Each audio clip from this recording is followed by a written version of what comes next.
Assalamualaikum warahmatullahi wabarakatuh. Perkenalkan, nama saya Nela Putri Al-Zahra dengan NIM 452409127. Saya dari kelas C. Di video kali ini saya akan membawakan materi tentang menjadi mahasiswa yang respect, cerdas, suka menolong, ekologis, dan tangguh. Yang pertama itu ada menjadi mahasiswa yang respect. Menjadi mahasiswa yang respect atau menghormati orang lain adalah kualitas penting yang akan membawa dampak positif, baik dalam kehidupan kampus maupun di luar. Adapun beberapa cara untuk menjadi mahasiswa yang respect. Yang pertama yaitu menghormati dosen dan staf kampus. Kita harus menunjukkan sikap menghargai kepada dosen dan staf, baik di dalam kelas maupun di luar kelas. Kita harus datang tepat waktu, dengarkan dengan seksama saat mereka berbicara, dan jangan takut untuk mengucapkan terima kasih setelah kelas. Yang kedua, ada jaga sikap dalam kelas. Selama di kelas, hindari hal-hal yang mengganggu seperti berbicara, bermain ponsel, atau mengalihkan perhatian teman. Ini menunjukkan bahwa kamu menghargai waktu dan usaha dosen serta mahasiswa lain. Yang ketiga, ada menghargai pendapat teman. Ketika kita berdiskusi, sehargai setiap pendapat teman-temanmu meskipun kamu tidak setuju. Ini menunjukkan bahwa kamu menghargai sudut pandang orang lain dan membuka diri untuk belajar hal-hal baru. Yang keempat, ada saling membantu dan berempati. Jika ada teman yang kesulitan, tawarkan bantuan jika kamu bisa. Sikap empati ini akan menunjukkan bahwa kamu peduli dengan kesejahteraan orang lain. Yang kelima, ada berkomunikasi dengan sopan. Kita harus menggunakan bahasa yang sopan, baik secara langsung maupun di media sosial. Hindari bahasa kasar atau nada yang rendah. Adapun materi yang kedua yaitu menjadi mahasiswa yang cerdas. Jadi menjadi mahasiswa yang cerdas bukan hanya tentang memiliki nilai yang baik, tetapi juga tentang bagaimana kita belajar berpikir kritis dan mengelola waktu dengan efektif. Dan adapun beberapa cara untuk menjadi mahasiswa yang cerdas. Yang pertama, berpikir kritis.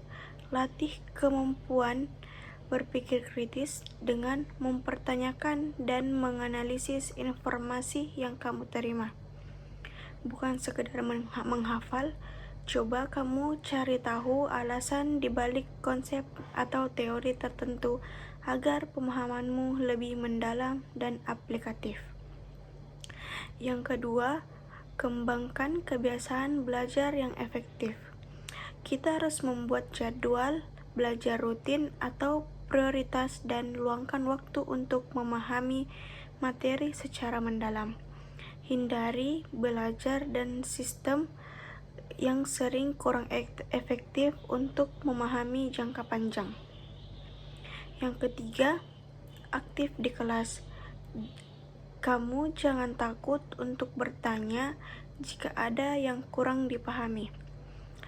Partisipasi aktif di kelas, baik dalam diskusi atau presentasi, akan membantumu mengasah kemampuan berpikir dan komunikasi.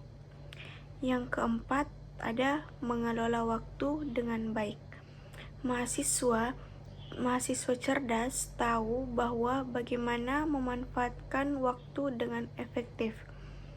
Buat to-do list atau jadwal harian untuk mengatur aktivitas kampus, belajar, dan waktu istirahat.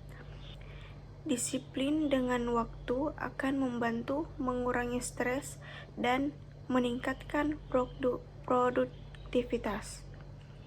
Yang ketiga, ada menjadi mahasiswa yang suka menolong.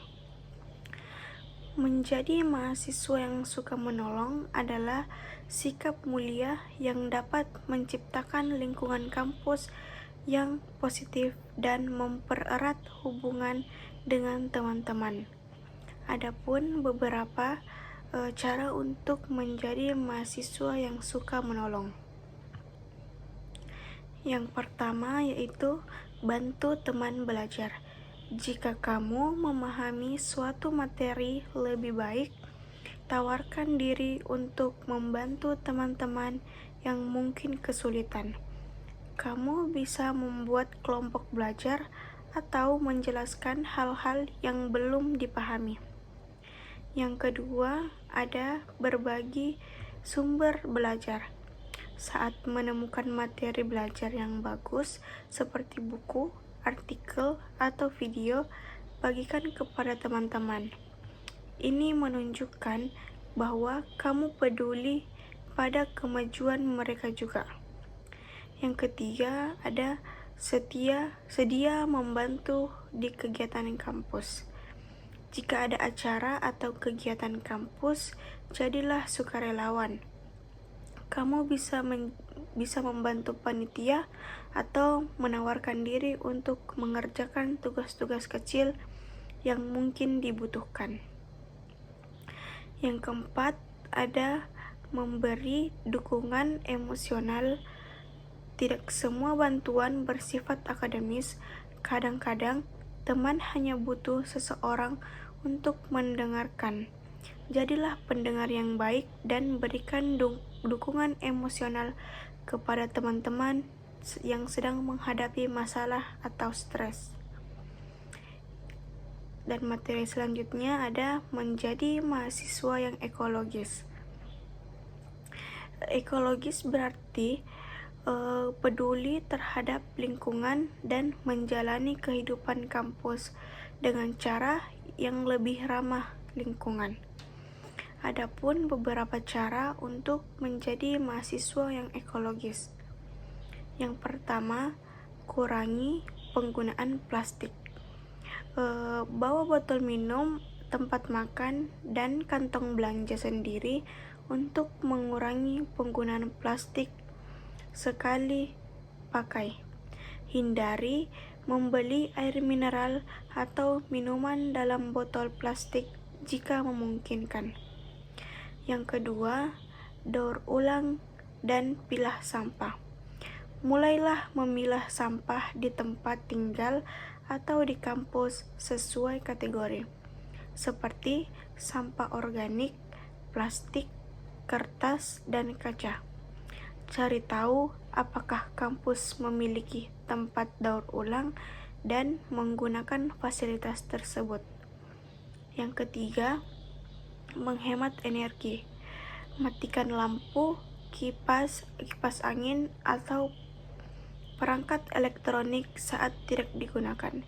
Biasakan untuk mematikan laptop atau komputer saat selesai belajar untuk menghemat energi.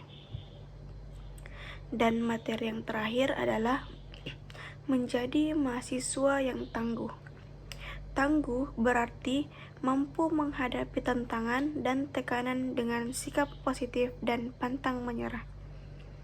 Ini adalah keterampilan yang penting akan membantu kamu bertahan dan berkembang, baik di dunia kampus maupun di masa depan. Adapun beberapa cara untuk menjadi mahasiswa yang tangguh. Yang pertama, kelola stres dengan baik. Cobalah teknik manajemen stres seperti olahraga atau menulis jurnal. Mengelola stres dengan baik akan membantu kamu tetap fokus dan tenang ketika menghadapi tugas atau ujian yang sulit. Yang kedua, jangan takut menghadapi kegagalan. Anggap saja kegagalan sebagai bagian dari proses belajar. Daripada berkecil hati, coba kita lihat kegagalan, bagaimana kesempatan untuk belajar dan tumbuh. Tanyakan pada diri sendiri apa yang bisa diperbaiki dan dilakukan dengan yang lebih baik di kesempatan berikutnya. Dan yang terakhir, tetapkan tujuan yang jelas. Tetapkan tujuan yang jangka pendek dan panjang, baik untuk studi maupun kehidupan pribadi. Dengan memiliki tujuan yang jelas, kamu akan memiliki motivasi yang kuat untuk tetap berusaha meskipun kesulitan. Baik, mungkin itu saja yang bisa saya sampaikan. Kurang dan lebihnya mohon dimaafkan. Assalamualaikum warahmatullahi wabarakatuh.